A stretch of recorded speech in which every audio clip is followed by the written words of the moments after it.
네, 카타르 월드컵이 열흘 정도 앞으로 다가왔습니다. 개막을 코앞에 둘 때까지 이렇게 논란인 월드컵은 처음 봤습니다. 이번엔 국제축구연맹 전 회장의 말 한마디가 파문을 몰고 왔습니다. 카타르에서 열리는 건 나쁜 선택이었다고 했습니다. 오광춘 기자입니다. 흠잡을 데 없는 미끈한 경기장만 보면 사막에서 펼쳐질 월드컵은 아무런 문제가 없어 보입니다. 그러나 카타르 밖에선 불안한 눈길을 보냅니다. 카타르를 월드컵 개최지로 직접 발표한 블라터 피파 전 회장조차도 등을 돌렸습니다. 카타르는 나쁜 선택이었다며 나에게도 그 책임이 있다고 뒤늦게 후회했습니다. 선정 과정에서 감춰진 프랑스와 카타르의 은밀한 거래를 꼬집었습니다.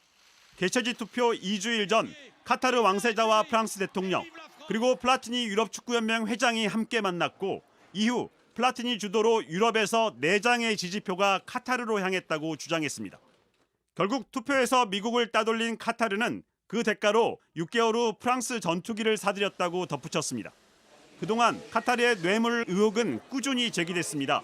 한때는 개최권을 박탈해야 한다는 주장까지 나왔습니다. 뒤늦었지만 피파 회장을 맡았던 블라터가 나서 검은 뒷거래 정황을 털어놓은 건 이례적입니다. 다만 블라터 역시 피파 내부 부패 스캔들로 물러났기에 이런 주장의 배경에 어떤 의도가 숨어 있는지 알 수 없습니다. 개막을 앞두고 카타르 월드컵은 흠집이 나고 있습니다. 이미 지난 11년간 경기장을 비롯해 도로, 공항을 건설하는 과정에서 6,500명이 넘는 외국인 노동자들이 세상을 떠나 비판을 받았습니다. 최근엔 카타르 월드컵 대사가 동성애는 정신적 문제가 있는 것이란 혐오 발언을 해 국제사회의 반발을 불러냈습니다. JTBC 오광춘입니다.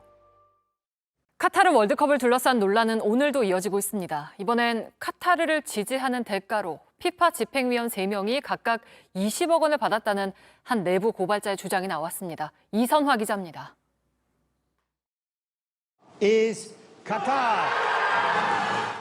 피파 집행위원 22명의 투표로 결정된 월드컵 개최지. 당시 카타르는 6표 차로 미국을 눌렀습니다. 그런데 카타르를 향한 14표 가운데 최소 3표는 매수된 표라는 주장이 나왔습니다. 당시 월드컵 유치위원회에서 일했던 한 내부 고발자가 집행위원 중 3명이 카타르를 지지하는 대가로 약 20억 원씩을 받았다고 폭로한 겁니다. 투표 11달 전 월드컵 조직위 사무총장이 앙골라에 모인 아프리카의 피파 집행위원 3명에게 거래를 제안했다며 구체적인 정황도 전했습니다. 집행위원들은 각각 150만 달러씩을 제안받았는데 처음엔 100만 달러였지만 집행위원 중 한 명이 액수가 적다며 웃자 금액은 순식간에 150만 달러까지 올라갔다는 겁니다. 내부 고발자는 그러나 직접 돈이 오가는 걸 보지는 못했다고도 덧붙였습니다. 월드컵 조직위 사무총장은 본질적으로 말이 안 되는 일이라며 모두 거짓이라고 부인했습니다. 블라터 전 피파 회장 역시 카타르의 뇌물 의혹을 제기한 가운데 월드컵은 닻을 올리기 전부터 추문으로 얼룩지고 있습니다. JTBC 이선아입니다. 그런데 한편에선 이번 월드컵이 부자만을 위한 축제란 말이 나옵니다. 컨테이너로 만든 허름한 숙소가 하룻밤에 30만 원 가까이가 되고 맥주 한 잔에 무려 2만 원이 넘는다고 합니다. 카타르에서 온누리 기자입니다. 이번 월드컵엔 전 세계에서 약 100만 명의 축구팬이 몰릴 것으로 예상됩니다. 숙박업소는 부르는 게 값입니다. 전국 공사장에 간이 화장실까지 끌어모아 컨테이너로 만든 대규모 숙박초는 허름해 보이지만 하루 숙박비가 28만 원에 달합니다. 또 바닷가에는 이렇게 크루즈를 활용해 약 2,500개의 객실을 만들었지만 너무 비싸서 일반 축구팬들에겐 접근이 어렵습니다.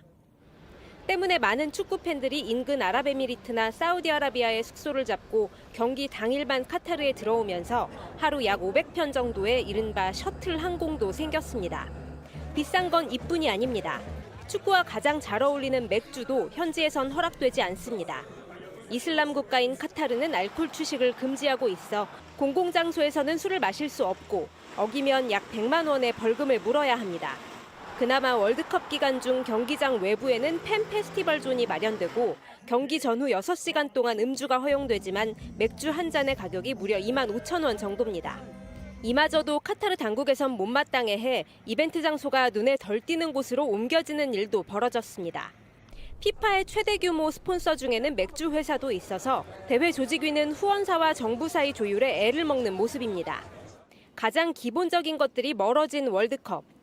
4년 동안 돈을 모아 축구 축제를 함께하려는 팬들에게 카타르 월드컵은 너무 비싸고 낯설고 어려운 대회로 다가오고 있습니다. 도하에서 JTBC 온누리입니다. 네, 카타르 도하의 거리에 나가 있는 한 덴마크 기자가 생방송으로 뉴스를 전해드리는 모습인데요. 네, 그냥 뭐 카타르 월드컵 분위기 이렇게 중계하는 뭐 그런 모습 같은데. 네, 이제 뭐 개막이 사흘 앞으로 다가왔잖아요. 그런데 갑자기 카타르 보안 요원들이 나타나더니 촬영을 저지하기 시작합니다. 아하. 지금 화면이 막 흔들리죠. 네. 카메라를 뺏으려는 과정에서 몸싸움까지 벌어진 듯한데요. 근데 왜 저러는 거야? 기장을 모르는 거예요? 왜 막는 거예요?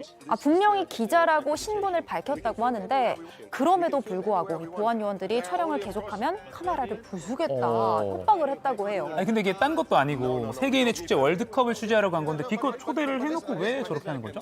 아까 덴마크 기자라고 말씀드렸잖아요. 이 덴마크는 경기장 건설 노동자 탄압이나 주류 제한 같은 문제로 카타르 월드컵에 대해서 비판적인 목소리를 냈던 나라 중에 하나입니다. 그럼 또 뭐 자기들 비판할까 봐 저렇게 막은 거예요, 취재를? 뭐 진짜 속내까지야 알 수 없겠죠. 네. 다만 이 영상이 공개되면서 카타르는 또 한 번 세계로부터 비판을 듣게 됐습니다. 논란이 확산되자 카타르 월드컵 최고위원회가 뒤늦게 기자와 방송사 측에 사과를 했다고 하네요. 그러니까 세계 축구 팬들이 다 손꼽아 기다려온 축제인데 카타르 월드컵 막 올리기 전에도 좀 잡음이 계속 나오는 게 걱정스럽기도 합니다. 예.